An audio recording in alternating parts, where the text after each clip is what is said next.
Amazon is being sued by U.S. regulators in 17 states over allegations that the company abuses its position in the marketplace to inflate prices on other platforms, overcharge sellers and stifle competition. The lawsuit, filed Tuesday in U.S. District Court for the Western District of Washington, is the result of a years-long investigation into Amazon's businesses and one of the most significant legal challenges brought against the company in its nearly 30-year history. According to a news release sent by the agency, the Federal Trade Commission and states that joined the lawsuit are asking the court to issue a permanent injunction court that they say would prohibit Amazon from engaging in its unlawful conduct and loosen its monopolistic control to restore competition.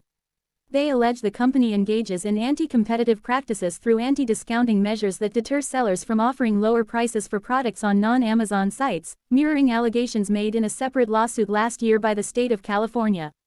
The complaint says Amazon can bury listings that are offered at lower prices on other sites.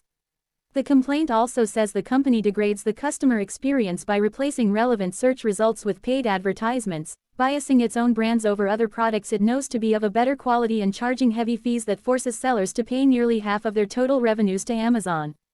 The complaint sets forth detailed allegations noting how Amazon is now exploiting its monopoly power to enrich itself while raising prices and degrading service for the tens of millions of American families who shop on its platform and the hundreds of thousands of businesses that rely on Amazon to reach them, FTC Chairman Lina Khan said in a prepared statement.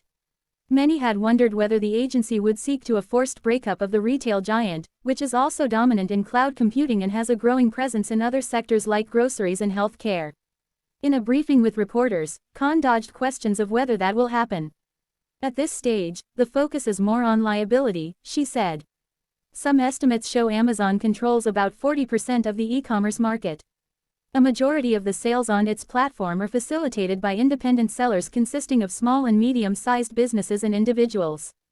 In return for the access it provides to its platform, Amazon rakes in billions through referral fees and other services like advertising, which makes products sold by sellers more visible on the platform.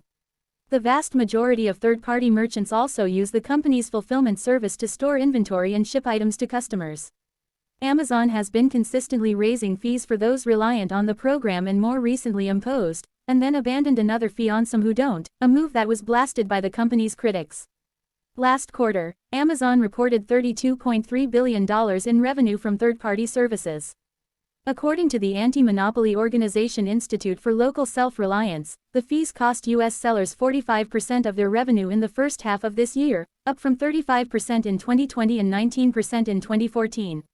Amazon has also long faced allegations of undercutting businesses that sell on its platform by assessing merchant data and creating its own competing product that it then boosts on the site.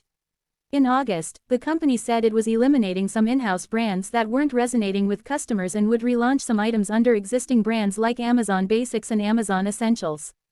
Booksellers and authors have also been urging the Department of Justice to investigate what they've called Amazon's monopoly power over the market for books and ideas. Amazon did not immediately respond to a request for comment Tuesday. If successful, a court case could be a big boost for the FTC's Khan, a big tech critic who gained prominence as a Yale law student in 2017 for her scholarly work, Amazon's Antitrust Paradox. In 2021, Amazon had sought to get her recused from agency probes against the company because of her earlier criticism. Under Khan's watch, the FTC has aggressively attempted to blunt big tech's influence but has been unsuccessful recently in some of the most high-profile cases, including its bid to block Microsoft's takeover of the video game maker Activision Blizzard and Meta's acquisition of the virtual reality startup Within Unlimited.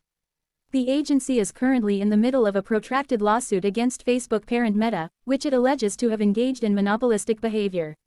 The Justice Department is also challenging Google's market power in court.